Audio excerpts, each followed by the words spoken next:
প্রাণপ্রিয় শিক্ষার্থীরা আসসালামু আলাইকুম। সো স্বাগত জানাচ্ছি সবাইকে হিসাব বিজ্ঞান প্রথম পত্রে। আজকে আমরা 3টা টপিক পড়ব ইনশাল্লাহ। সো এই 3টা টপিক কিন্তু হিসাব বিজ্ঞানের বেসিক বলা যায়, মানে প্রথম 2টা টপিক হিসাব বিজ্ঞান পরিচিতি এবং হচ্ছে হিসাব সমীকরণ। দেন হচ্ছে আমরা কঠিন একটা গুরুত্বপূর্ণ টপিক ব্যাংক সমন্বয় বিবরণী, এটা নিয়ে মোটামুটি আলোচনা করব।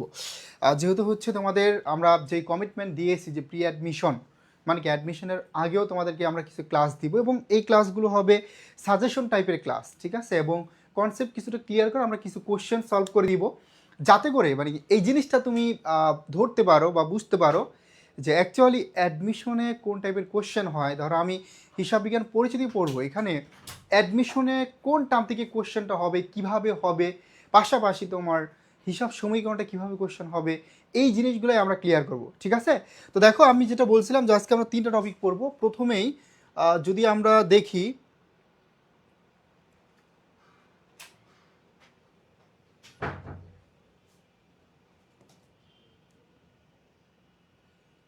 হিসাব বিজ্ঞান পরিচিতি, হ্যাঁ, তো এই টপিকটা কিন্তু তোমাদের জন্য খুব বেশি গুরুত্বপূর্ণ। এটা অনেকে হয়তো জানো যে এই টপিকটা কিন্তু খুবই গুরুত্বপূর্ণ এবং এই টপিক থেকে প্রিভিয়াস ইয়ারে বেসিক থেকে এইচএসসিতে ক্লাস আসছে, কোশ্চেন আসছে, আর অ্যাডমিশনে তো আসবেই, ঠিক আছে? তো যেহেতু ফার্স্ট ক্লাস আমি শুরুতে একটু সময় নিচ্ছি, সবাই দ্রুত জয়েন করো, দেন হচ্ছে ক্লাসটি শুরু করব। যেহেতু রমজান মাস, সো সবাই একটু ক্লাসে দ্রুত জয়েন করো, আমরা দ্রুতই শেষ করে দেবো ইনশাল্লাহ, ঠিক আছে? এবং আর বিশেষ করে তোমরা যারা ক্লাসগুলো লাইভে করো না, সো ট্রাই করবো লাইভ ক্লাস করার, কারণ লাইভ ক্লাস মানেই হচ্ছে তুমি টিচারের কাছ থেকে সরাসরি কোশ্চেন করে তোমার যে কোনো প্রবলেম থাকলে সেটা সলভ করে নিতে পারবা, ঠিক আছে? এই জন্য লাইভ ক্লাস করতে হবে, বুঝতে পারছি? ওকে, তো আমাকে একটু বলো সব কিছু শুনতে পাচ্ছি কিনা বা দেখতে পাচ্ছি কিনা, এটা আমাকে একটু ইনিশিয়েট করো, দেন আমরা ক্লাসটা শুরু করব। সাউন্ডটা ক্লিয়ার আছে? যারা যারা যুক্ত হয়েছে আমাকে একটু বলো তো সাউন্ডটা ক্লিয়ার আছে কিনা, সাউন্ডটা ক্লিয়ার আছে কিনা আমাকে একটু বলো।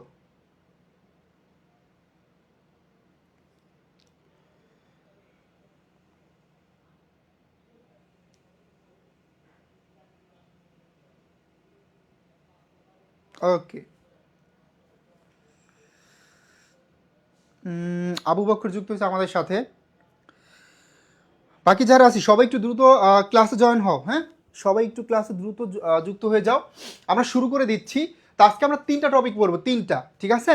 হিসাব সমীকরণ, হিসাব বিজ্ঞান পরিচিতি এবং ব্যাংক সমন্বয় বিবরণী। তো 3টা টপিকের আমরা বেসিক নিয়ে আলোচনা করব এবং তোমাদেরকে ইনশাল্লাহ এই জিনিসটা আমরা ধরাই দিব বা বুঝাই দিব যে অ্যাকচুয়ালি অ্যাডমিশনের কোশ্চেনগুলো কেমন হয় এবং একাডেমিকে হচ্ছে কীভাবে কোশ্চেন হতে পারে, এটা তোমাদের আইডিয়া আছে। আর অ্যাডমিশন কীভাবে হবে, কোনটা গুরুত্বপূর্ণ দুই জায়গায়, সো এই বিষয়গুলো আমরা ইনশাল্লাহ ক্লিয়ার করব, ঠিক আছে? আবু বকর ওয়ালাইকুম আসসালাম ভাই। ওকে, তো শুরু করি। প্রথমেই দেখো আমরা এখানে হিসাব বিজ্ঞান প্রক্রিয়া দেখতে পাচ্ছি। তো তোমরা সবাই জানো এই হিসাব বিজ্ঞান প্রক্রিয়ার ধাপ হচ্ছে কয়টা? এই হিসাব বিজ্ঞান প্রক্রিয়ার ধাপ হচ্ছে 3টা। এই জিনিসটা মাথায় রাখবা, হিসাব বিজ্ঞান প্রক্রিয়ার ধাপ কয়টা বলো তো? 3টা।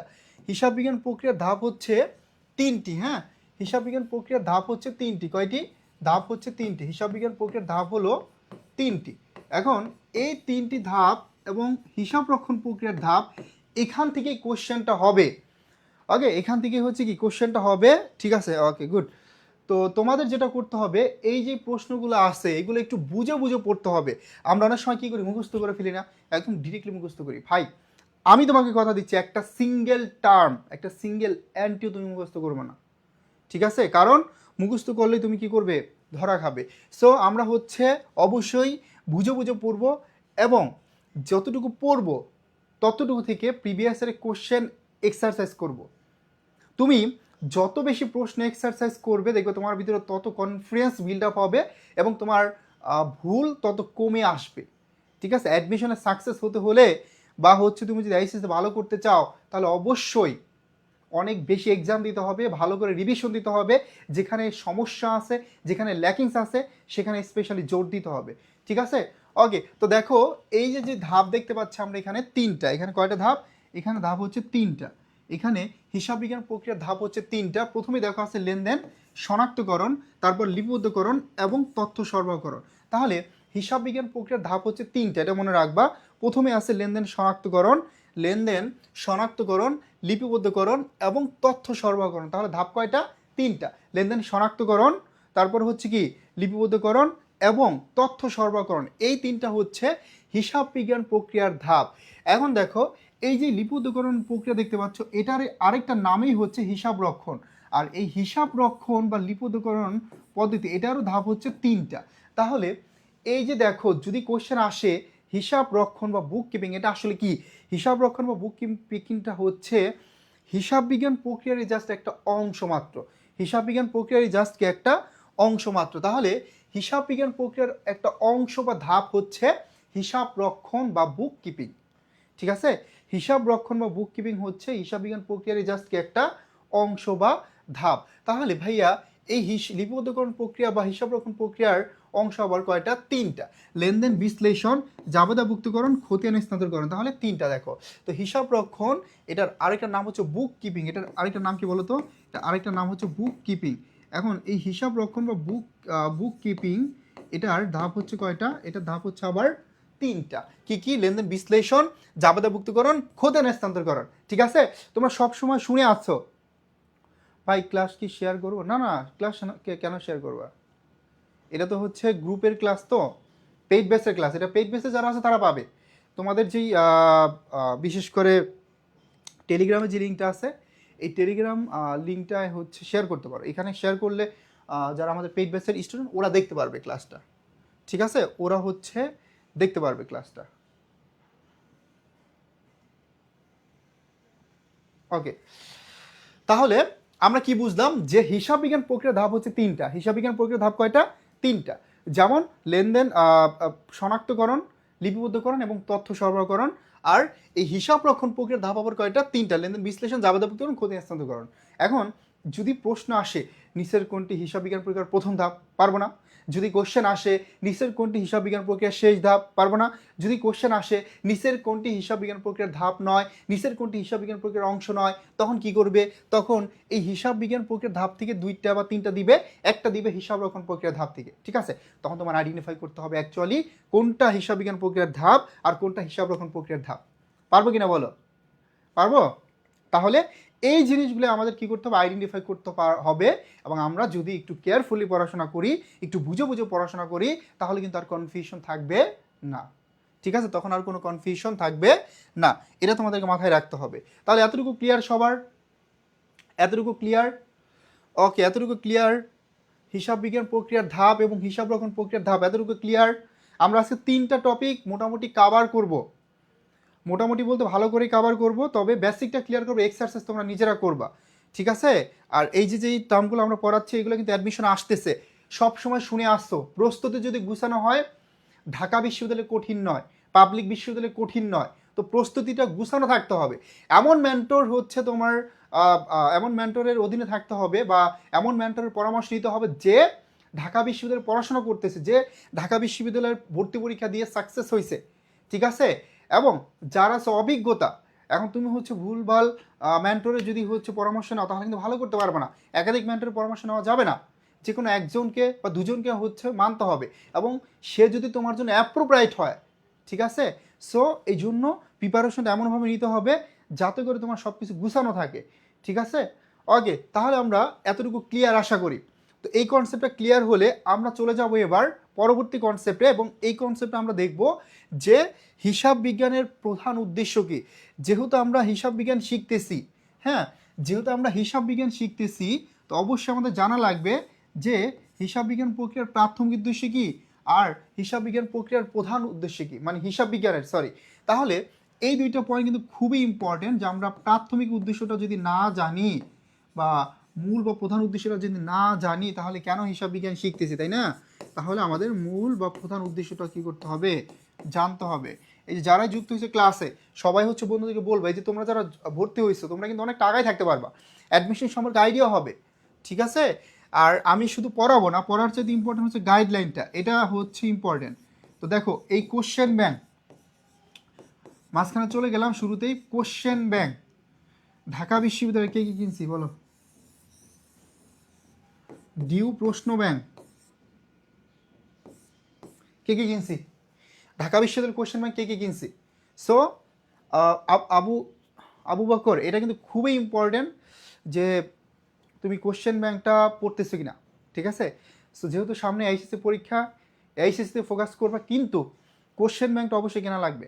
এবং কোশ্চেন ব্যাংক যদি তুমি কিনে প্রতিদিন আধা ঘন্টা পড়ো, আধা ঘন্টা অ্যানালাইসিস করো, আধা ঘন্টা দেখো, তাহলে কিন্তু তোমার কোশ্চেন সম্পর্কে আইডিয়া হবে। আর এটা না করতে পারলে তুমি কিন্তু নিঃসন্দেহে অনেকটা পিছিয়ে পড়বা। কোশ্চেন ব্যাংক সলভ করতে পারলে তোমার ভিতরে একটা আইডিয়া হবে ঢাকা বিশ্ববিদ্যালয়ের কোশ্চেন কেমন হয়, পাবলিক বিশ্ববিদ্যালয়ের কোশ্চেন কেমন হয়, ঠিক আছে? এবং গুরুত্বপূর্ণ যে টপিকগুলো সেটা আইডেন্টিফাই করতে পারবা। আর তুমি যদি গুরুত্বপূর্ণ টপিক আইডেন্টিফাই করতে পারো, তাহলে কিন্তু দেখবা যে এইচএসসিতে ওই টপিকগুলো থেকে কোশ্চেন আসবে, আর অ্যাডমিশনও তো আসবেই, ঠিক আছে? এটা খুবই গুরুত্বপূর্ণ। আবু বকর, রেসপন্স করতে হবে, হ্যাঁ? তাহলে এই কোশ্চেন ব্যাংকটা যারা এখনও পারচেস করি নাই, সো এটা করে ফেলবো, এটা করে ফেলবো। এটা তুমি কিন্তু বর্তমানে নতুনটা পাবে না, পুরাতনটা পাবে, এটা নিবা, হ্যাঁ? আর যদি হচ্ছে পিডিএফ নিতে চাও আমাকে নক দিও, তাহলে পিডিএফটা তোমাদেরকে দিয়ে দেবো ইনশাল্লাহ, ঠিক আছে?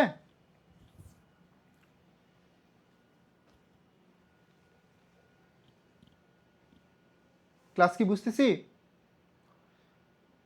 ওকে, তাহলে এই দুইটা আমরা শিখবো এবার। এখানে হচ্ছে কি শিখবো? এখানে শিখবো হচ্ছে হিসাব বিজ্ঞানের প্রাথমিক উদ্দেশ্যটা শিখবো। এই যে প্রাথমিক উদ্দেশ্যটা কি, প্রাথমিক উদ্দেশ্য শিখবো, আর মূল বা প্রধান উদ্দেশ্যটা শিখবো। তাহলে প্রাথমিক উদ্দেশ্য হচ্ছে যে আর্থিক ঘটনাসমূহ আছে, এই আর্থিক ঘটনাসমূহ শনাক্ত করে হিসাবের প্রাথমিক বইতে বা হিসাবের বইসমূহ লিপিবদ্ধ করা। তাহলে তুমি সর্বপ্রথম কি করো বলো তো? হিসাব বিজ্ঞান শিখতে হলে প্রথমে কি করো? প্রথমেই তুমি দেখো যে একটা ঘটনা, এই ঘটনাটা যদি অর্থের অঙ্কে পরিমাপযোগ্য হয়, একটা ঘটনা তুমি যদি অর্থ দ্বারা পরিমাপ করতে পারো, তাহলে সেটা কি হয়ে যাবে? সেটা হয়ে যাবে লেনদেন, ঠিক আছে? একটা ঘটনা অর্থ দিয়ে পরিমাপ করতে পারলে সেটা হয়ে যাবে লেনদেন। আর কোনো ঘটনা যদি হচ্ছে লেনদেন হয়, তখনই সেটা নিয়ে তুমি কাজ করবা, আর লেনদেন হলে সেটা হিসাবের প্রাথমিক বইতে লিপিবদ্ধ করতে হবে। তাহলে হিসাব বিজ্ঞানের একদম প্রাথমিক উদ্দেশ্য কি? হিসাব বিজ্ঞানের প্রাথমিক উদ্দেশ্য হচ্ছে আর্থিক ঘটনাসমূহ শনাক্ত করে হিসাবের প্রাথমিক বইতে লিপিবদ্ধ করা, ঠিক আছে? হিসাবের প্রাথমিক বইতে লিপিবদ্ধ করা, এটা হচ্ছে প্রাথমিক উদ্দেশ্য। আর মূল বা প্রধান উদ্দেশ্য হচ্ছে সংশ্লিষ্ট, এই যে সংশ্লিষ্ট ব্যবহারকারীদের সিদ্ধান্ত গ্রহণের জন্য প্রয়োজনীয় তথ্য সরবরাহ করা। তাহলে যারা বাহ্যিক ব্যবহারকারী আছে, হ্যাঁ, যারা সংশ্লিষ্ট ব্যবহারকারী আছে, এই বাহ্যিক ব্যবহারকারী কারা? এরা হচ্ছে মূলত বিনিয়োগকারী, শেয়ার হোল্ডার, ঠিক আছে, পাওনাদার, এরা হচ্ছে বাহ্যিক ব্যবহারকারী। এরা যাতে একটা ডিসিশন মেক করতে পারে, সিদ্ধান্ত নিতে পারে, এই জন্যই মূলত আমরা কি করি? আমরা আর্থিক অবস্থার বিবরণী তৈরি করি। আর আর্থিক অবস্থার বিবরণী থেকে আমরা হিসাবকাল শেষে জানতে পারি প্রতিষ্ঠানের আর্থিক ফলাফল, আর্থিক ফলাফল জানতে পারি এবং আর্থিক অবস্থা জানতে পারি। আর্থিক ফলাফল মানে হচ্ছে কি? আর্থিক ফলাফল মানে হচ্ছে আমরা নিট ক্ষতি এবং নিট লাভটা জানতে পারি। আর আর্থিক অবস্থা মানে হচ্ছে হিসাবকাল শেষে বা একটা হিসাব শেষে যে তুমি প্রতিষ্ঠানের কতটুকু সম্পদ আছে, কি পরিমাণ দায় আছে, এই বিষয়গুলো আমরা জানতে পারি, ঠিক আছে? সো এই জিনিসটা হচ্ছে তোমাদের মাথায় রাখা লাগবে। এই আবু বকর কথা বলতেছে না কেন? তো আমরা এই দুইটা পয়েন্ট মনে রাখবো। আর এই পয়েন্টটাও তোমাদের জন্য ইম্পর্টেন্ট যে হিসাব বিজ্ঞান তথ্য সরবরাহ করে, এই জন্য হিসাব বিজ্ঞানকে বলা হয় ব্যবসায়ের ভাষা। হিসাব বিজ্ঞানকে কি বলা হয়? হিসাব বিজ্ঞানকে ব্যবসার ভাষা বলা হয়। যদি আসে কেন বলা হয়? কারণ হিসাব বিজ্ঞান তথ্য সরবরাহ করে।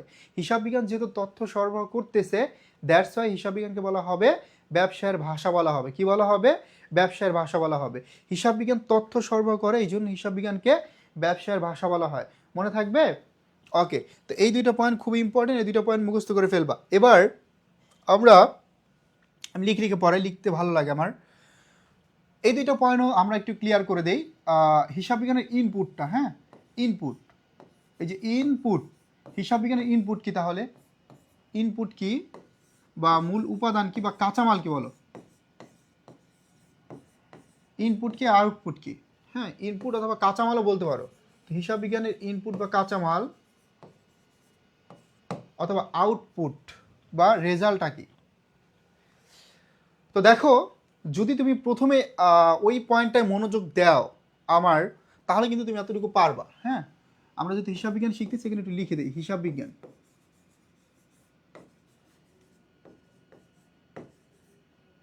তাহলে এখানে হিসাব বিজ্ঞানের ইনপুটটা কি এবং হিসাব বিজ্ঞানের আউটপুটটা কি? সেই ইনপুটটা কি হতে পারে? যেমন হিসাব বিজ্ঞান শুরু হচ্ছে কি ধারা? শুরু হচ্ছে তোমার লেনদেন ধারা। হ্যাঁ, তো তো একদম শুরুতে আমরা একটা ঘটনাকে চিহ্নিত করি যে আসলে এটা লেনদেন কিনা। যদি লেনদেন হয় তাহলে সেটাকে আমরা হিসাবের প্রাথমিক গতি লিপিত করে দিই। তাহলে ইনপুটটা হচ্ছে ভাইয়া লেনদেন। ইনপুট কি বলতো? হিসাব বিজ্ঞানের ইনপুট হচ্ছে তাহলে লেনদেন। ইনপুট কি বলতো? ইনপুট হচ্ছে লেনদেন। হিসাব বিজ্ঞানের ইনপুট হচ্ছে লেনদেন, মনে থাকবে? হিসাব বিজ্ঞানের ইনপুট হচ্ছে লেনদেন, আর আউটপুট হচ্ছে কি তাহলে? আউটপুট হচ্ছে আর্থিক বিবরণী। আউটপুট হচ্ছে কি তাহলে? আর্থিক বিবরণী। ইনপুট হচ্ছে লেনদেন এবং আউটপুট হচ্ছে আর্থিক বিবরণী, মনে থাকবে? তাহলে হিসাব বিজ্ঞানের ইনপুট কি ভাইয়া? ইনপুট হচ্ছে লেনদেন আর আউটপুট হচ্ছে আর্থিক বিবরণী। ঠিক আছে, আউটপুট হচ্ছে কি? আর্থিক বিবরণী। আগে এই দুইটা পয়েন্ট সবাই একটু মাথায় রাখবা। দেন চলে আসতে পারে এখানে যে হিসাব বিজ্ঞান দিবস কত তারিখে, এই পয়েন্টটা মনে রাখবা। হিসাব বিজ্ঞান দিবস এটাও কিন্তু আসে তোমাদের। হিসাব বিজ্ঞান দিবস হচ্ছে 10ই নভেম্বর। হিসাব বিজ্ঞান দিবস কত তারিখে বলো তো? 10ই নভেম্বর। হিসাব বিজ্ঞান দিবস হচ্ছে 10ই নভেম্বর। হিসাব বিজ্ঞান দিবস কত তারিখে তাহলে? হিসাব বিজ্ঞান দিবস হচ্ছে 10ই নভেম্বর। যদি আসে লুকা পেসিলির ফুল নেম কি, মানে হিসাব বিজ্ঞানের জনক লুকা পেসিলি, তার মানে হিসাব বিজ্ঞানের জনক লুকা পেসিলির পুরো নাম কি? হিসাব বিজ্ঞানের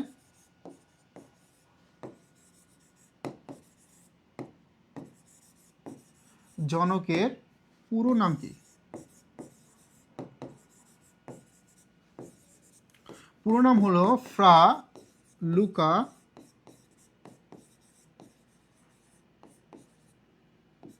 বার্টোলোমিও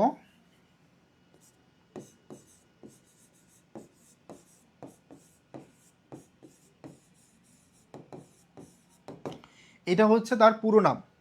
যদি আসে যে তিনি পেশায় কী ছিলেন, যদি এই কোশ্চেনটা আসে যে তিনি পেশায় কী ছিলেন, পেশায় কী ছিলেন, এই প্রশ্নটা আসলে হবে গণিতবিদ। তিনি পেশায় কী ছিলেন? তিনি পেশায় ছিলেন গণিতবিদ। যদি আসে হিসাব বিজ্ঞানের মূল ভিত্তি কি বা মূল উপাদান কি, তাহলে হবে দুতরফা দাখিলা পদ্ধতি। এই যে পয়েন্টগুলো বললাম প্রত্যেকটা কিন্তু ইম্পর্টেন্ট। তাহলে এটা হচ্ছে দুতরফা দাখিলা পদ্ধতি। এখন যদি প্রশ্ন আসে দুতরফা দাখিলা পদ্ধতি, হ্যাঁ, এই দুতরফা দাখিলা পদ্ধতি, এই দুতরফা দাখিলা পদ্ধতি কি বলতে কি বোঝায়? যে দুটি পক্ষে বিভক্ত করা। যেমন দুটি পক্ষে বিভক্ত করা, একটা হচ্ছে তোমার দুটি পক্ষে বিভক্ত করা ডেবিট, আরেকটা হচ্ছে কি ক্রেডিট। ডেবিট ক্রেডিট দুইটি পক্ষে লিপিবদ্ধ করাটাই হচ্ছে দুতরফা দাখিলা পদ্ধতি। ঠিক আছে, সো এইগুলা সবাই নোট করো।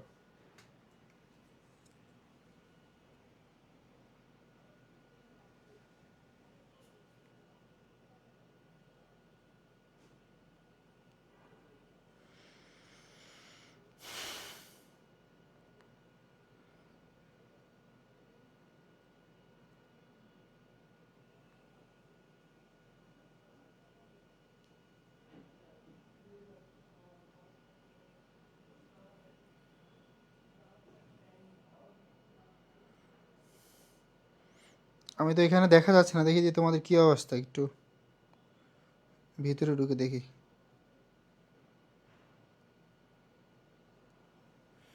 ক্লাস কিন্তু অফ করে দেবো তোমরা লাইভ ক্লাস না করলে। তোমাদের জন্য ক্লাস দেওয়া হচ্ছে আর তোমরা যদি ক্লাস না করো।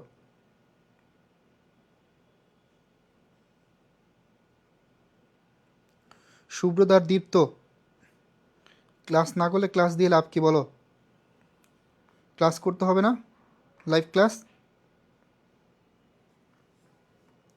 তা নাহলে কিন্তু ক্লাস অফ করে দেবে একদম ঈদের পর, পরীক্ষার আগে দিব, এর আগে কিন্তু আর দিব না। তাহলে আগে এতটুকু ক্লিয়ার। এবার আমরা চলে যাব, ক্লিয়ার হলে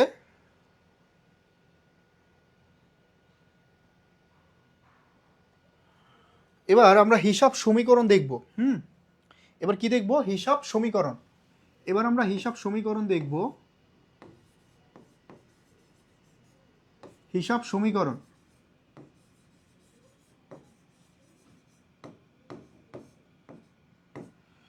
হিসাব সমীকরণটা সবাই জানি, এ ইকুয়াল এল প্লাস ওই। এই যেই টার্মগুলো আমরা পড়াচ্ছি এগুলো কিন্তু ব্যালেন্স করে পড়াচ্ছি। এগুলো তোমার অ্যাডমিশনের জন্য ইম্পর্টেন্ট। স্যার ক্লাসে আসি, তুমি তো আসছো ভাই, থাকলে হবে, সবার রেসপন্স করা লাগবে, সবার ক্লাসে থাকতে হবে।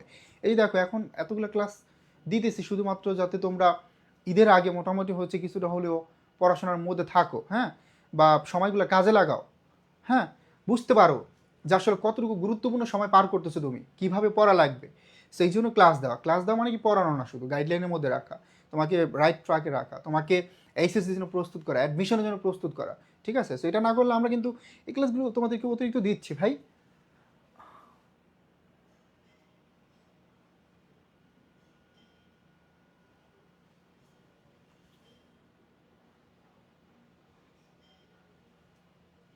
করো, তোমরা হচ্ছে তোমাদের ফ্রেন্ডদেরকে জানাবে। হ্যাঁ, প্রি অ্যাডমিশন মানেই হচ্ছে কি অনেকটা এগিয়ে থাকা। হ্যাঁ, এটা বুঝতে পারো, তোমরা নিজেরাই ফিল করবা যখন দেখবা যে অ্যাডমিশন সময় চলে আসবে আইসিসির পরবর্তীতে, তখন দেখবা যে তোমরা নিজেরা অনেকটা এগিয়ে আসো। হুম, এবং অন্য যারা আছে তারা তোমাদেরকে জীবনও ধরতে পারবে না, শুতেও পারবে না, আর তখন তারা ডিপ্রেশনে চলে যাবে। আর তুমি এগিয়ে আসো মানে কি, তুমি হচ্ছে ওই সময় বারবার রিভিশন দিবা, হুম, পরীক্ষা দিবা, দেখবা যে সব জায়গায় ভালো করতে পারতেছো। এবং তুমি যখনই পরীক্ষা দিয়ে ভালো করতে পারবা, কম্পিটিটর যারা আছে তাদের থেকে এগিয়ে থাকতে পারো, তখন তোমার ভিতরে কনফিডেন্সটা কী লেভেলের হবে, বুঝতে পারছো? ওকে, তাহলে এটা হচ্ছে হিসাব সমীকরণ A=L+OE।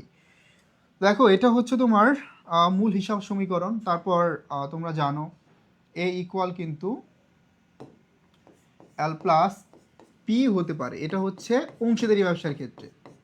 হ্যাঁ, তারপর A=L+SE হতে পারে, এটা কি বলতো, এটা কোম্পানি ব্যবসার ক্ষেত্রে, মানে শেয়ার হোল্ডার্স ইকুইটি। তারপর A= শুধুমাত্র L হতে পারে যখন ধরো কোম্পানির কোনো নিজের তহবিল থাকবে না, নিজের কোনো টাকা থাকবে না, তখন কি A=L হবে। তারপর A= শুধুমাত্র ওই হতে পারে যখন কোম্পানির কোনো দায় থাকবে না, একদম কোম্পানি নিজের মূলধন নিয়ে বিজনেসটা শুরু করবে। তারপর দেখো A-L, এই A-L= ওই হতে পারে। হ্যাঁ, A-L= ওই হতে পারে, আর A-O=L হতে পারে। এখানে প্রত্যেকটা সমীকরণে কারেক্ট, ঠিক আছে। তো প্রথমটা মনে রাখবো, প্রথমটা হচ্ছে A=L+OE, এটা হচ্ছে বেসিক সমীকরণ। হ্যাঁ, এটা হচ্ছে বেসিক সমীকরণ। এতে অ্যাসেটস মানে কি, সম্পদ, ঠিক আছে। এল হচ্ছে লায়াবিলিটিস মানে দায়। আর সর্বশেষ ওই মানে হচ্ছে অনার্স ইকুইটি। অনার্স ইকুইটি মানে কি, অনার্স ইকুইটি মানে হচ্ছে মালিকানা সত্ত্ব অথবা মূলধন। এখন এই যে ওই দেখতে পাচ্ছ, এটা কিন্তু মালিকানা সত্ত্বের উপাদান। এই ওইর উপাদান কয়টা? এই ওইর উপাদান হচ্ছে 4টা। এই ওইর উপাদান আমার 4টা, যেমন সি যোগ আর মাইনাস ই মাইনাস ডি। এই 4টা উপাদান হচ্ছে আমার ওইর উপাদান কয়টা? তাহলে 4টা। সি যোগ আর মাইনাস ই মাইনাস ডি। সিতে হচ্ছে ক্যাপিটাল মানে মূলধন। আর আরও থাকতে পারে এখানে এখানে তোমার হচ্ছে আরে হচ্ছে কি রেভিনিউ। হ্যাঁ, আয়ও থাকতে পারে, অনেক সময় বড় হাতের আয় থাকবে। আর মানে হচ্ছে রেভিনিউ, আয় মানে হচ্ছে ইনকাম, ওইটাও রেভিনিউ বোঝায়। ঠিক আছে, তাহলে সি যোগ আর মাইনাস ই মাইনাস ডি। এখানে সিতে হচ্ছে ক্যাপিটাল, আর রেভিনিউ, মাইনাস ইতে হচ্ছে এক্সপেন্স মানে কি, খরচ বা ব্যয়। এটা তাহলে মালিকানা সত্ত্ব থেকে মাইনাস হবে, এক্সপেন্সটা মালিকানা সত্ত্ব থেকে মাইনাস হবে। এবং সর্বশেষ আছে ডি। এই ডিতে বোঝায় ড্রয়িংস মানে কি, উত্তোলন। তাহলে উত্তোলনটা আবার কি হবে, মালিকানা সত্ত্ব থেকে মাইনাস হবে। ঠিক আছে, তাহলে উত্তোলনটা মালিকানা সত্ত্ব থেকে কী হবে, মাইনাস হবে। আর এই যে সমীকরণটা দেখতে পাচ্ছ এখন, যেটা আমরা লিখলাম, এটা হচ্ছে হিসাব সমীকরণের বর্ধিত রূপ। এটা কি বলতো, এটা হচ্ছে হিসাব সমীকরণের বর্ধিত রূপ। এটা হচ্ছে হিসাব সমীকরণের বর্ধিত রূপ। ঠিক আছে, এটা হচ্ছে হিসাব সমীকরণের বর্ধিত রূপ। এটা হচ্ছে কি, হিসাব সমীকরণের বর্ধিত রূপ, মনে থাকবে। এটা হচ্ছে হিসাব সমীকরণের বর্ধিত রূপ। ওকে, এখন এটা গেল, এটা আমরা ক্লিয়ার সবাই। তারপর A=L+PE মানে হচ্ছে কি, পার্টনারশিপ ইকুইটি। ঠিক আছে, পার্টনারশিপ মানে অংশীদারি ব্যবসার ক্ষেত্রে। তাহলে এই যে পার্টনারশিপ ইকুইটি, এটা হচ্ছে অংশীদারি ব্যবসার ক্ষেত্রে। আর প্রথমে যেটা আমরা শিখলাম সেটা হচ্ছে এক মালিকানা ব্যবসার ক্ষেত্রে। ঠিক আছে, প্রথমে যেটা শিখছি সেটা হচ্ছে এক মালিকানা ব্যবসার ক্ষেত্রে সমীকরণ। তারপর দেখো A=L+SE, এই এসি মানে হচ্ছে শেয়ার হোল্ডার্স ইকুইটি। তাহলে এটাও কিন্তু কারেক্ট, এই শেয়ার হোল্ডার্স ইকুইটি। এটা হচ্ছে কোম্পানি ব্যবসার ক্ষেত্রে এই সমীকরণটা। এটা কোন ব্যবসার ক্ষেত্রে, এটা হচ্ছে কোম্পানি ব্যবসার ক্ষেত্রে। এই সমীকরণটা কারেক্ট কোম্পানি ব্যবসার ক্ষেত্রে। এটা কারেক্ট কোনটার ক্ষেত্রে, এটা কারেক্ট হচ্ছে কোম্পানি ব্যবসার ক্ষেত্রে। ঠিক আছে, কোম্পানি ব্যবসার ক্ষেত্রে। তারপর A= শুধুমাত্র এল হতে পারে, এটা তো বললামই, যখন কোম্পানির কোনো নগদ তহবিল থাকবে না, নিজের কোনো সম্পদ থাকবে না, নিজের কোনো মূলধন থাকবে না, তখন কোম্পানি শুধুমাত্র দায় নিয়ে বিজনেস শুরু করবে। সেক্ষেত্রে কিন্তু ওই নাই, এখানে আছে ওই নাই। হ্যাঁ, ওই নাই। ওকে, তারপর দেখো A= শুধুমাত্র ওই হতে পারে কোম্পানির যখন কোনো দায় থাকবে না। হুম, কোম্পানির যখন কোনো দায় থাকবে না, তখন এ ইকুয়াল শুধুমাত্র ওই, কারণ তার কোনো এল নাই, তার কোনো লায়াবিলিটিস নাই, সে সম্পূর্ণ নিজের টাকায় বা নিজের সম্পদ নিয়ে বিজনেস শুরু করছে। ঠিক আছে, ক্লিয়ার? ওকে, দেন দেখো এ মাইনাস এল ইকুয়াল ও ই, এটাও কারেক্ট। আবার এ মাইনাস ও ই ইকুয়াল এল, এটাও কারেক্ট। যখন তুমি এই এলটা এই পাশে প্লাস ছিল ওই পাশে নিয়ে আসলে মাইনাস হবে, ওইটা এই পাশে প্লাস ছিল এই পাশে নিয়ে আসলে কি মাইনাস হয়ে যাবে। ঠিক আছে, এই বিষয়গুলো একটু মাথায় রাখবে, তাহলে ইনশাল্লাহ হিসাব সমীকরণ থেকে তুমি যে কোনো কোশ্চেন ইজিলি সলভ করতে পারবে।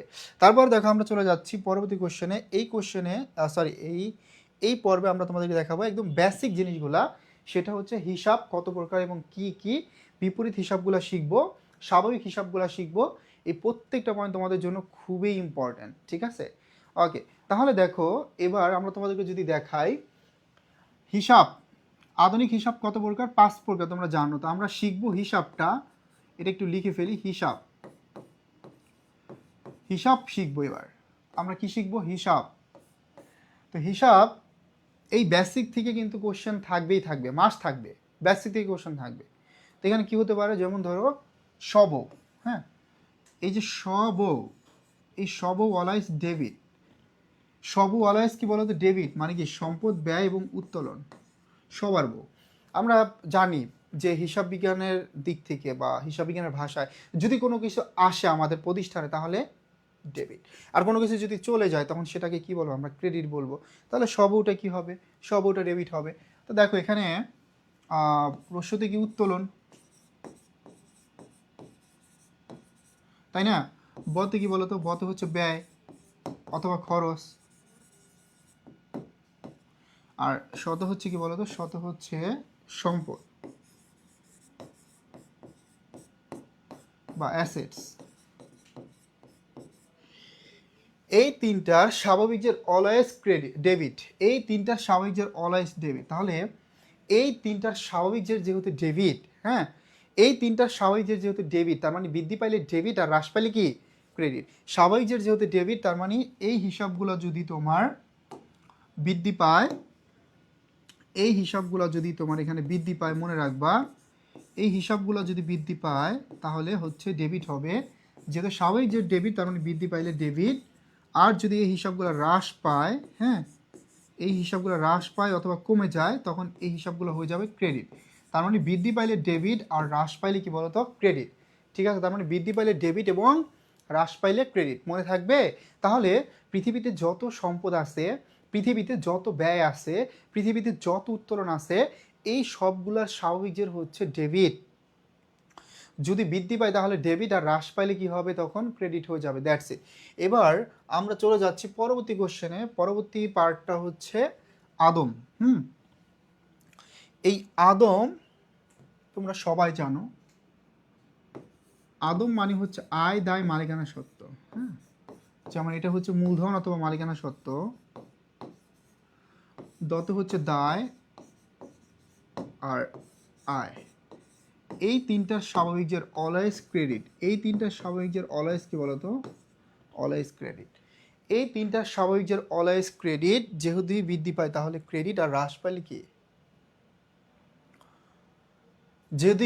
যেহেতু হচ্ছে এই তিনটা স্বাভাবিক যে ক্রেডিট, তার মানে হ্রাস যদি পায় আর বৃদ্ধি পায়। যেহেতু স্বাভাবিক যে ক্রেডিট, তার মানে বৃদ্ধি পাইলে হবে কি? ক্রেডিট। স্বাভাবিক যে যেহেতু ক্রেডিট, তার মানে বৃদ্ধি পাইলে হবে ক্রেডিট, আর হ্রাস পাইলে হবে ডেবিট। ঠিক আছে, বুঝতে পারছি?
ক্লিয়ার? ওকে, তাহলে এতটুকু লিখে রাখি। এবার আমরা বিপরীত হিসাবে চলে যাব। বিপরীত হিসাব, তো বিপরীত হিসাবগুলা, বিপরীত, এই বিপরীত, এটার আরেকটা নাম কি বলো তো? প্রতি। বিপরীত বা প্রতি হিসাব, এটাতে কিন্তু প্রচুর প্রশ্ন আসে। তো দেখো বিপরীত বা প্রতি হিসাব কোনগুলা? বিশেষ করে একটা সম্পদকে যে কমাই দিবে, বা একটা স্বাভাবিক জেরকে যে কমাই দিচ্ছে, সেই বিপরীত হিসাব। যেমন সম্পদকে যে কমাই দেয় সে বিপরীত সম্পদ, ব্যয়কে যে কমাই দেয় সে বিপরীত ব্যয়, আয়কে যে কমাই দেয় সে হচ্ছে বিপরীত আয়। তাহলে বিপরীত সম্পদ, প্রথমে আমরা দেখব বিপরীত সম্পদ। বিপরীত সম্পদ কোনগুলা? বিপরীত সম্পদ, সম্পদকে কে কমাই দিচ্ছে? সম্পদকে কমাই দিচ্ছে কে বলো তো? সম্পদকে কমাই দিচ্ছে অবচয় সঞ্চিতি। কে কমাই দিতেছে? অবচয় সঞ্চিতি। কে? অবচয় সঞ্চিতি, এটা একটা বিপরীত সম্পদ। অবচয় সঞ্চিতি, এটা একটা বিপরীত সম্পদ। তারপর মনে করো পুঞ্জীবিত অবচয়, এই পুঞ্জীবিত অবচয় এটাও কি একটা বিপরীত সম্পদ। তারপর মনে করো দেনাদারের বাট্টা সঞ্চিতি, এই দেনাদারের বাট্টা সঞ্চিতি এটাও একটা বিপরীত সম্পদ। তারপর মনে করো কুঋণ সঞ্চিতি, এটাও কি একটা বিপরীত সম্পদ।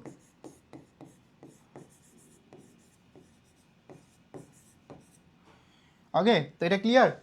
ওকে, ক্লিয়ার হলে দেন আমরা দেখব বিপরীত ব্যয়, বিপরীত অথবা প্রতি ব্যয়, এগুলো কোনগুলা? যেমন মনে করো ব্যয়কে যে কমাই দেয় সে হচ্ছে বিপরীত ব্যয়, তাহলে কি হতে পারে? ক্রয় বাট্টা এবং ক্রয় ফেরত, এই দুইটা হচ্ছে কি? বিপরীত ব্যয়। তারপর আমরা দেখব বিপরীত মালিকানা সত্ত্ব। কি দেখব? সরি, বিপরীত আয়টা আগে লিখি, তের মালিকানা সত্ত্ব দেখব। বিপরীত আয়, এগুলো দেখব। বিপরীত আয় কোনগুলা? মনে করো বিক্রয় ফেরত, আর একটা হচ্ছে বিক্রয় বাট্টা। বিক্রয় ফেরত, বিক্রয় বাট্টা। হ্যাঁ, দেন আমি তোমাদেরকে সর্বশেষ দেখাবো হচ্ছে এই পাশে বিপরীত মালিকানা সত্ত্ব। বিপরীত মালিকানা সত্ত্ব, এটা বুঝে নিবে, এটা মালিকানা সত্ত্ব। তাহলে বিপরীত মালিকানা সত্ত্ব কোনগুলা? বিপরীত মালিকানা সত্ত্ব হচ্ছে উত্তোলন আর লভ্যাংশ, এই দুইটা। হ্যাঁ, এই দুইটা। তারপর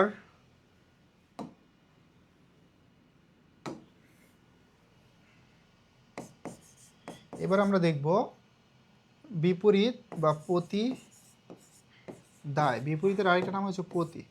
তাহলে প্রতি দায় কোনগুলা? প্রতি দায় হচ্ছে তোমার পাওনাদারের বাট্টা সঞ্চিতি। পৃথিবীতে মনে রাখবা এই যে পাওনাদারের বাট্টা সঞ্চিতি, এই একটা সঞ্চিতি হচ্ছে তোমার ডেবিট, আর যত সঞ্চিতি আছে এই পৃথিবীতে সব ক্রেডিট। এই একটা সঞ্চিতি হচ্ছে ডেবিট, আর পৃথিবীতে যত সঞ্চিতি আছে সব কি? ক্রেডিট। ঠিক আছে? তো এইগুলো হচ্ছে নোট করো, এগুলো লিখো। তো মোটামুটি আমরা বিপরীত হিসাবগুলো শিখে ফেললাম।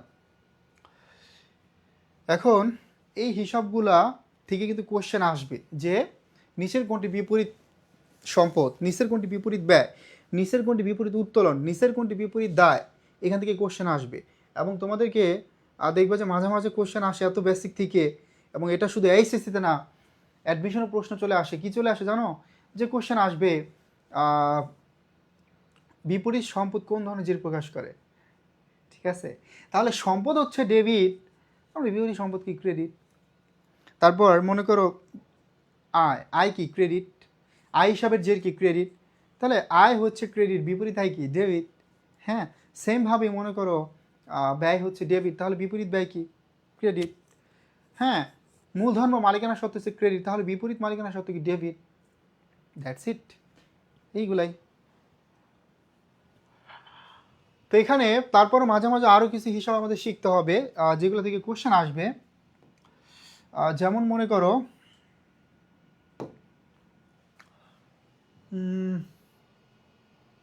ব্যয়, ধরো অগ্রিম ব্যয়, এটা থেকে প্রশ্ন আসবে কিন্তু। অগ্রিম ব্যয়, তারপরে অগ্রিম আয়, অগ্রিম অথবা অনুপার্জিত আয়।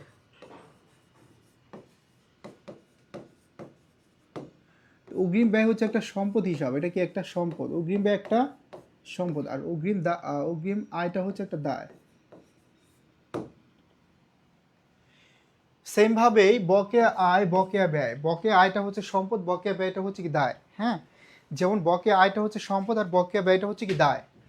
তো এই যে বেসিক হিসাবগুলা যেমন আমরা শিখলাম আধুনিক হিসাব 5 প্রকার, এই 5টার জেরগুলা শিখলাম। এখানে আমরা হচ্ছে বিপরীত হিসাবগুলো শিখলাম। এই যে বিপরীত সম্পদ কোন ধরনের জের প্রকাশ করে এক্সাম্পল সহকারে, বিপরীত ব্যয় কোন জের প্রকাশ করে এক্সাম্পল সহকারে।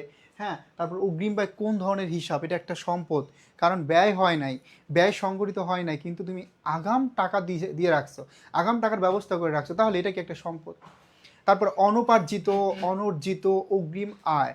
ভাই, আয় অর্জিত হয় না কিন্তু তুমি কি করছো, অ্যাডভান্স টাকা নিয়ে আসছো। ভাই তুমি সার্ভিস দেওয়া নয় কিন্তু টাকা নিয়ে আসছো, সেবা না দিয়ে টাকা নিয়ে আসছো, তার মানে এটা অবশ্যই তোমার জন্য কি একটা দায়। তাহলে তুমি যেহেতু হচ্ছে টাকা নিয়ে আসছো, তুমি যেহেতু সার্ভিস দেওয়া নয়, টাকা যেহেতু নিয়ে আসছো, তোমার অবশ্যই কি করতে হবে, অবশ্যই সার্ভিস প্রদান করতেই হবে। টাকা যেহেতু নিয়ে আসছো অ্যাডভান্স, তোমার সার্ভিস কিন্তু দিতেই হবে, তাহলে এটা একটা দায়।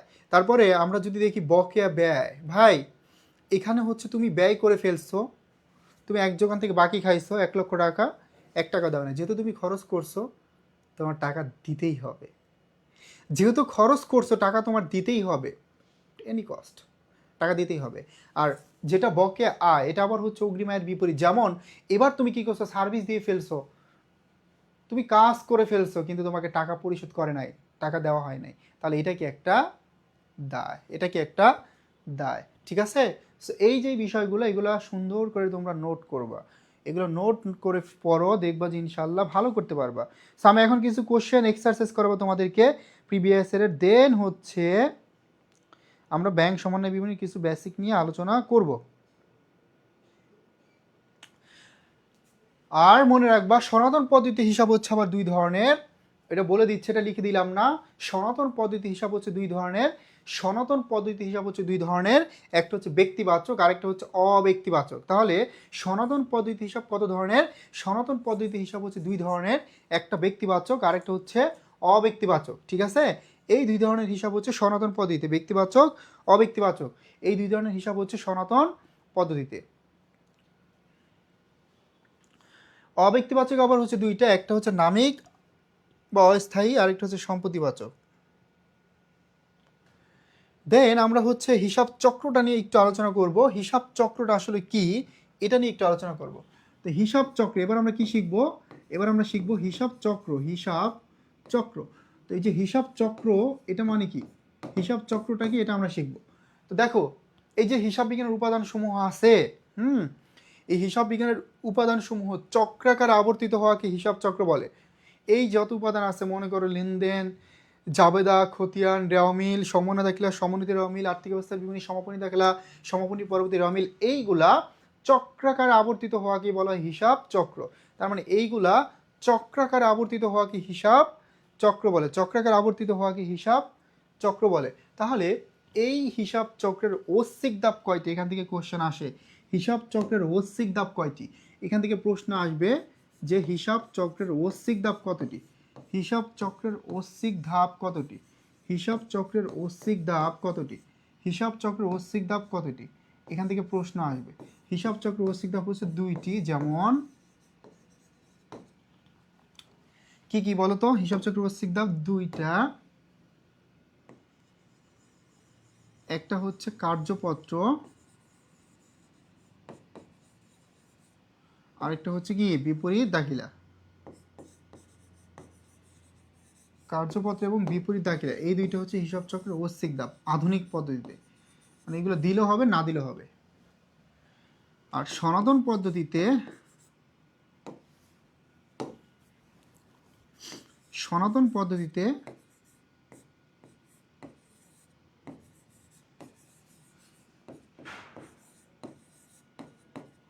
এই সনাতন পদ্ধতিতে ঐচ্ছিক ধাপ হচ্ছে রে অমিল। সনাতন পদ্ধতি অস্তিত্ব হচ্ছে একটাই,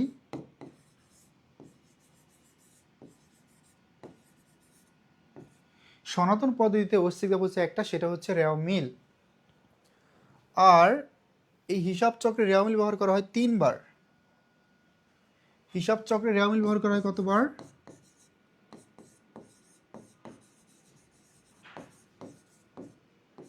হিসাব চক্রে রেও মিল ব্যবহার করা হয় 3 বার। হিসাব চক্রে রেও মিল 3 বার ব্যবহার করা হয়, 3 বার।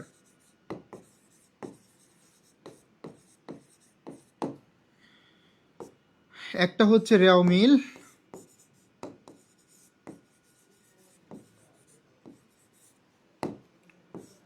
সমন্বিত রেও মিল,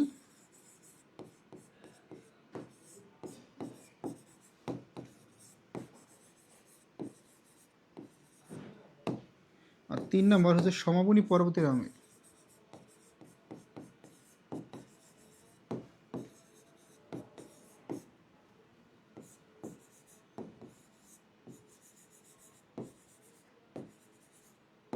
এই 3টা, ঠিক আছে? তাহলে এগুলো নোট করো। এগুলো নোট করা হলে আমরা চলে যাব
ওকে। সো এবার আমরা কিছু কোশ্চেন দেখি, আর দেন হচ্ছে ব্যাংক সহযোগিতা নিয়ে একটু আমরা আলোচনা করব, ঠিক আছে?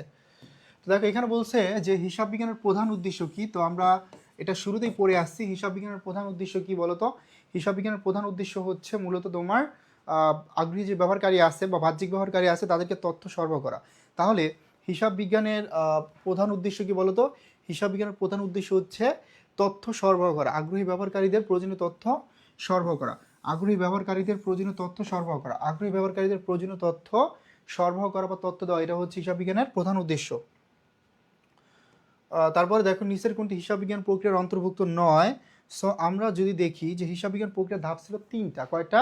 তিনটা। এটা ছিল লেনদেন শনাক্তকরণ, চিহ্নিতকরণ বা আইডেন্টিফিকেশন, লিপিবদ্ধকরণ বা তথ্য সরবরাহকরণ, এই তিনটা ছিল। তাহলে এই তিনটার মধ্যে কোনটা অন্তর্ভুক্ত নয় বলো, কোনটা নয়? হিসাব বিজ্ঞান প্রক্রিয়ার ধাপ শনাক্তকরণ, লিপিবদ্ধকরণ, তথ্য যাচাইকরণ। তাহলে তথ্য আদান প্রদান এটাও ধাপ, লিপিবদ্ধকরণ এটাও ধাপ, শনাক্তকরণ এটাও ধাপ। তাহলে ধাপ নয় কোনটা? এই যাচাইকরণটা। এই যাচাইকরণ এটা কি কোনো ধাপ নয়? তাহলে এটা কোনো ধাপ নয়। তারপর দেখো বলছে দুতরফা দাখিলা বলতে কি বোঝায়? এই যে আমরা যা পড়লাম, যেভাবে বেসিকটা ক্লিয়ার করলাম, এবার কিন্তু কোশ্চেন সলভ করবো ধুমসে। ঠিক আছে, বেসিক ক্লিয়ার করলাম, এবার আমরা কোশ্চেন সলভ করবো ধুমসে। তাহলে এই দুতরফা দাখিলা পদ্ধতি বলতে কি বোঝাবে? এখানে প্রত্যেকটি লেনদেনকে দুটি পক্ষে লিপিবদ্ধকরণ।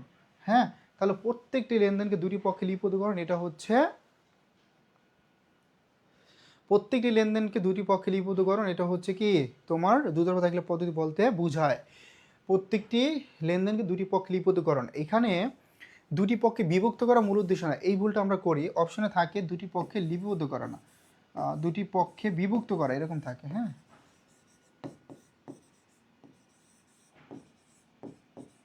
দুটি পক্ষে বিভক্তকরণ এরকম থাকে। তো বিভক্তিকরণটা কিন্তু মূল না। হ্যাঁ, মূলটা হচ্ছে দুটি পক্ষে লিপিবদ্ধ করা। এই লিপিবদ্ধ করাটা কি মূল। হ্যাঁ, এই ডেবিট ক্রেডিট তুমি আইডেন্টিফাই করলা, এটা মূলত লিপিবদ্ধ করা, এটা হচ্ছে মূল। কিন্তু বিভক্তি করা বা দুইটা পক্ষকে আলাদা করে দেখানো এটা কিন্তু মূল না। মূল তাহলে কি? মূল হচ্ছে লিপিবদ্ধ করা। ঠিক আছে, মূল কি তাহলে? মূলটা হচ্ছে লিপিবদ্ধ করা। তারপর 4 নম্বরে ইন্টারন্যাশনাল অ্যাকাউন্ট্যান্টস ডে কত তারিখে? তাহলে আন্তর্জাতিক হিসাব বিজ্ঞান দিবস হচ্ছে 10ই নভেম্বর। তাহলে আন্তর্জাতিক হিসাব বিজ্ঞান দিবস কত তারিখে? যদি কোশ্চেন আসে পারবো না। আন্তর্জাতিক হিসাব বিজ্ঞান দিবস বা ইন্টারন্যাশনাল অ্যাকাউন্ট্যান্টস ডে হচ্ছে 10ই নভেম্বর। কত তারিখে? 10ই নভেম্বর। এগুলো সব পড়ানো হয়েছে। দেখো এইগুলো কিন্তু ঢাবির প্রশ্ন, আমরা যা সলভ করলাম সেগুলোই পাচ্ছি। হিসাব বিজ্ঞান প্রক্রিয়া রেওয়া মিল কোন কাজটি করে? তাহলে রেওয়া মিল মূলত তথ্য সরবরাহকরণে সহায়তা করে। রেওয়া মিল কী করে? তথ্য সরবরাহকরণে সহায়তা করে। যেমন এখানে রেওয়া মিলের কাজ দুইটা, একটা হচ্ছে প্রাথমিক কাজ। রেওয়া মিল দুইটা কাজ করে, একটা প্রাথমিক, এটা হচ্ছে হিসাবের গাণিতিক শুদ্ধতা যাচাই। হিসাবের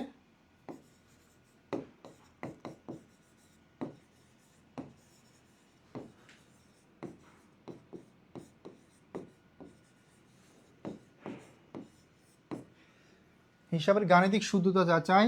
আর প্রধান কাজ এটা হচ্ছে আর্থিক বিবরণী প্রস্তুতে সহায়তা করা।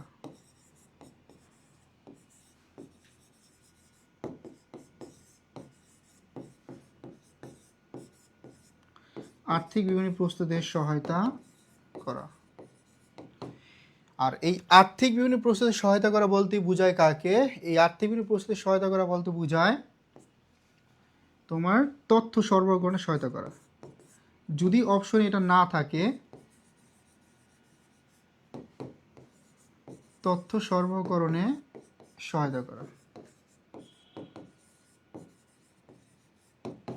অপশনে যদি না থাকে সেক্ষেত্রে তোমরা এটাকে কার্ড আনসার দিবা যে তথ্য সরবরাহকরণে সহায়তা করা। অপশনে যদি কার্ড আনসার না থাকে, হ্যাঁ, কার্ড আনসার বলতে অপশনে যদি হচ্ছে তোমার এই আর্থিক বিবরণী প্রস্তুতির সহায়তা করে এটা না থাকে, হ্যাঁ, আর্থিক বিবরণী প্রস্তুতির সহায়তা করে এটা না থাকলে তখন তোমরা কার্ড আনসার হিসেবে দিবা তথ্য সরবরাহকরণে সহায়তা করা। ঠিক আছে। দেন হিসাব বিজ্ঞানের ইনপুট এবং আউটপুট, এই দুইটা নিয়ে অলরেডি আলোচনা হয়েছে। ইনপুট কি আউটপুট কি? ইনপুটটা হচ্ছে লেনদেন আর আউটপুট হচ্ছে আর্থিক বিবরণী, তাই তো? তার মানে ইনপুট হচ্ছে লেনদেন আর আউটপুট হচ্ছে আর্থিক বিবরণী। তাহলে ইনপুটটা কি বলো তো? ইনপুটটা হচ্ছে লেনদেন। হিসাব বিজ্ঞানের ইনপুট কি? ইনপুট হচ্ছে লেনদেন, হ্যাঁ, আর আউটপুট হচ্ছে আর্থিক বিবরণী। Got it. দেন হচ্ছে দেখো লুকা পেসিলি কি ছিলেন? তো লুকা পেসিলি সাহেব কি ছিলেন বলো তো? লুকা পেসিলি ছিলেন একজন গণিতবিদ। লুকা পেসিলি কি ছিলেন? লুকা প্যাসিউলি ছিলেন একজন গণিতবিদ। লুকা প্যাসিউলি ছিলেন পেশায় গণিতবিদ, তিনি কিন্তু হিসাব বিজ্ঞানী ছিলেন না। তিনি ছিলেন মূলত একজন গণিতবিদ। তারপর আমরা যদি একটু হিসাব বিজ্ঞানের শাখাগুলো নিয়ে আলোচনা করি, এখানে চলে আসছি হিসাব বিজ্ঞান তৈরি করা কাদের জন্য, আর্থিক হিসাব বিজ্ঞানটা মনে রাখবা, এখানে আমরা তিনটাই লিখে দিচ্ছি, একটু মাথায় রাখবা।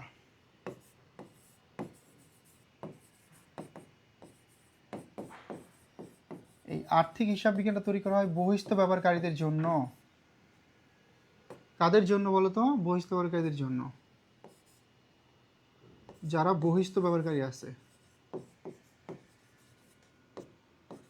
বহিস্থ ব্যবহারকারীদের জন্য।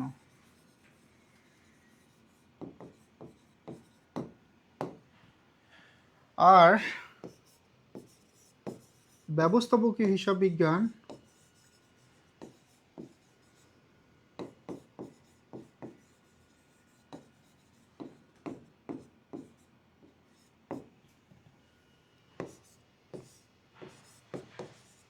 এবং উৎপাদন ব্যয় হিসাব বিজ্ঞান, এই দুটো তৈরি করা হয় অভ্যন্তরীণ ব্যবহারকারীদের জন্য। কাদের জন্য?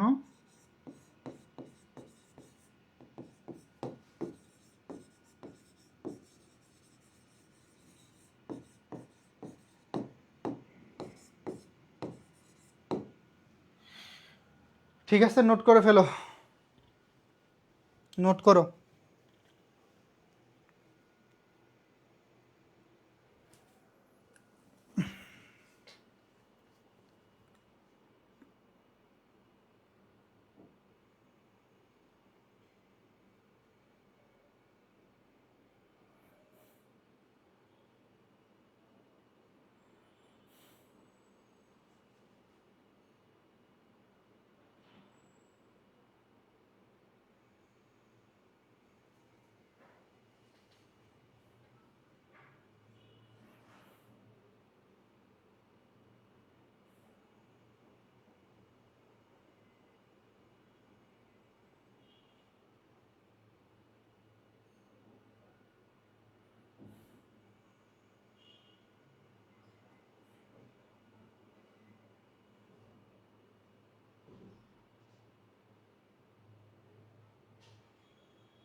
ওকে, তারপর আমরা লেনদেনটা দেখবো। দেখো কোনটি লেনদেন নয়।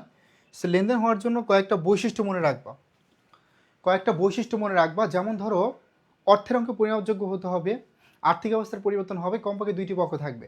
এর মধ্যে সবচেয়ে গুরুত্বপূর্ণ বৈশিষ্ট্য হচ্ছে, একটা ঘটনা যদি তুমি লেনদেন করতে চাও তাহলে সেটা অবশ্যই টাকা দ্বারা পরিমাপ করতে হবে, মানে অর্থ দ্বারা পরিমাপ করতে হবে, অর্থের অঙ্কে পরিমাপযোগ্য হতে হবে। ঠিক আছে, তাহলে সেটা লেনদেন হবে। তাহলে কোনটা লেনদেন নয় বলো তো? এখানে লেনদেন নয় এই যেটা, গত বছরের তুলনায় এই বছর বিক্রি 7,000 টাকা কম হয়েছে, কারণ এখানে কিন্তু তোমার তুলনা করছে জাস্ট, এটা কোনো অর্থের অঙ্কের পরিমাপযোগ্য হয় নাই বা কোনো লেনদেন এখানে হয় নাই, কম্পেয়ার করছে। দেন বলছে 9 নম্বরে যে ব্যবসার আর্থিক অবস্থাকে প্রভাবিত করে এমন অর্থনৈতিক ঘটনাকে কি বলে? তার মানে আর্থিক অবস্থাকে যদি প্রভাবিত করে এমন অর্থনৈতিক ঘটনাকে বলা হয় লেনদেন। আর যদি ব্যবসায়িক আর্থিক অবস্থাকে প্রভাবিত করে তখন সেটা হয়ে যাবে ব্যবসায়িক লেনদেন। ঠিক আছে, ব্যবসায়িক আর্থিক অবস্থাকে প্রভাবিত করলে সেটা হয়ে যাবে ব্যবসায়িক লেনদেন। Got it. দেন হচ্ছে কোনটা অভ্যন্তরীণ লেনদেনের উদাহরণ? অভ্যন্তরীণ লেনদেনের উদাহরণ হচ্ছে অফিস মনিহারি দ্রব্য ব্যবহার। তারপর আরও কিছু লেনদেনের কথা বলি, যেমন ধরো অবচয়, অবলোপন, তারপর অবক্ষয়, তারপর হচ্ছে এই যে নিট মুনাফাকে সঞ্চিত হিসাবে স্থানান্তর।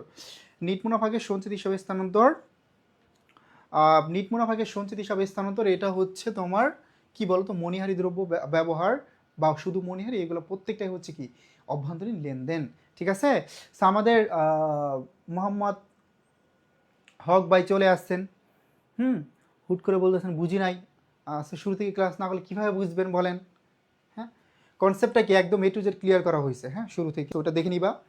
যাই হোক, লাইভ ক্লাস করার ট্রাই করবা। দেখো তোমাদের জন্য পূর্ণাঙ্গ একটা রুটিন দিয়ে দিচ্ছি, মানে অর্ধেক ক্লাস কিন্তু আমরা ঈদের আগেই দিচ্ছি, আর তোমাদের রেসপন্স না পেলে কিন্তু ক্লাস ক্লোজ।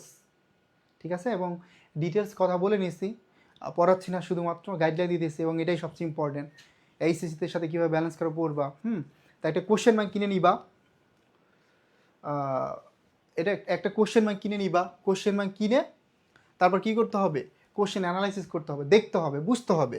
ঠিক আছে, দেন হচ্ছে তোমার কোশ্চেন সলভ করবা, এক্সারসাইজ করবা। তো দেখো এখানে তুমি যদি লেনদেনে না বুঝো, তার মানে তোমার বেসিক কি আছে এখন? একদম জিরো। তো লেনদেনের বৈশিষ্ট্য বা লেনদেন কীভাবে হয় এটা সম্পূর্ণ A to Z ক্লিয়ার করছি। ঠিক আছে, তা আপনাকে আমি কি বলছি যে লেনদেন হতে হলে অবশ্যই একটা ঘটনা যদি অর্থ ধারা পরিমাপ করতে পারো, টাকা ধারা পরিমাপ করতে পারো, তখন সেটা হয়ে যাবে লেনদেন।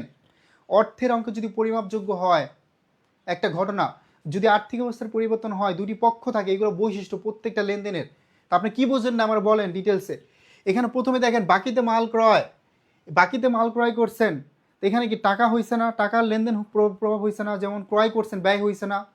হ্যাঁ, এবং এখানে বাকিতে করছেন প্রদায় হিসাব বা পাওনাদার নামক একটা দায় বৃদ্ধি পাইছে না? তাহলে অবশ্যই এখানে কি আছে?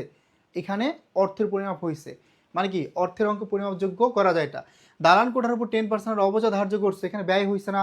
তাহলে লেনদেন না এটা। যেহেতু ব্যয় হয়েছে, তার মানে কি তোমার টাকা কমে যাবে, সম্পদ চলে যাবে, তাহলে এটা কি? এটা একটা লেনদেন।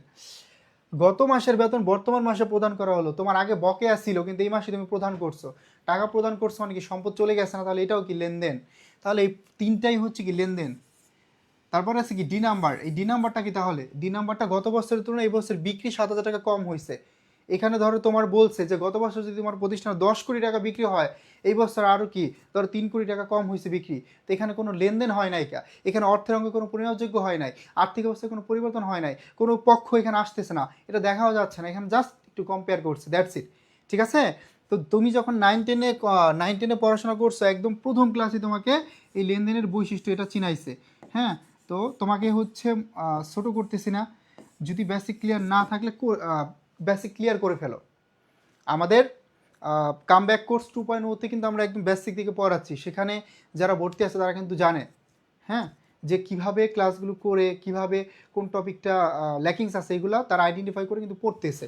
বেসিক ক্লিয়ার করতে হবে, তুমি যেখানেই থাকো বেসিক ক্লিয়ার করতে হবে। তো এইগুলো খুবই বেসিক পড়া। তো এইগুলো হচ্ছে নিজেদের কি করতে হবে? পড়তে হবে। হ্যাঁ ঠিক আছে, বুঝতে পারছো, থ্যাংক ইউ ভেরি মাচ। তো ক্লাস করতে হবে শুরু থেকে, হুট করে আসলে তুমি বুঝবা না। আমি যখন কনসেপ্ট ক্লিয়ার করব তখন যদি না আসো তখন বুঝবা না। আর তোমরা এখানে যারা ভর্তি হয়েছো তোমাদের কিন্তু সামনে পরীক্ষা, তার মানে এখানে ম্যাক্সিমাম স্টুডেন্টের বেসিক ক্লিয়ার, এখন শুধু রিভিশনের সময়, কারণ টেস্ট পরীক্ষা হয়ে গেছে, ফার্স্ট পেপার সেকেন্ড পেপার। তারপর আমরা মোটামুটি ট্রাই করতেছি কিছু তোমাদেরকে গাইডলাইনের মধ্যে রাখার জন্য, পড়ার মধ্যে রাখার জন্য, বিশ্ববিদ্যালয়ের জন্য কোন টপিকগুলো ইম্পর্টেন্ট আইডেন্টিফাই করে দিচ্ছি, পড়াশোনায় তোমাদেরকে ইন্সপায়ার করতেছি, সেই জিনিসগুলো অবশ্যই মাথায় রাখবা, পড়াশোনা করো। আজকে আমরা এখানে শেষ করে দেবো ক্লাসটি, যেহেতু রমজান মাস একটু পর ইফতার করতে হবে। সবাই ভালো থাকো, সুস্থ থাকো, আল্লাহ হাফেজ। আর লাইভ ক্লাস না করলে ক্লাস কিন্তু ক্যান্সেল। আমরা তাহলে তোমাদেরকে যেই কথা দিয়েছি যে অ্যাডমিশনের মানে আইসিসির আগে আমাদের তোমাদের যেই ক্লাসগুলো দেওয়ার কথা আছে, যেমন হিসাব বিজ্ঞান 12টা আর 6টা করে, এইগুলো কিন্তু আমরা একদম পরীক্ষার আগে দিব, এখন আর দিব না। তোমরা অনেকে চাইছো যে ভাই ক্লাস দেন, আমাদের ক্লাস দেন, পেইড বেসের ক্লাস দেন, এই জন্য কিন্তু দেওয়া। এখন রেসপন্স না হলে ক্লাস একদম অফ হয়ে যাবে, ঠিক আছে? তো সবাই ভালো থাকো।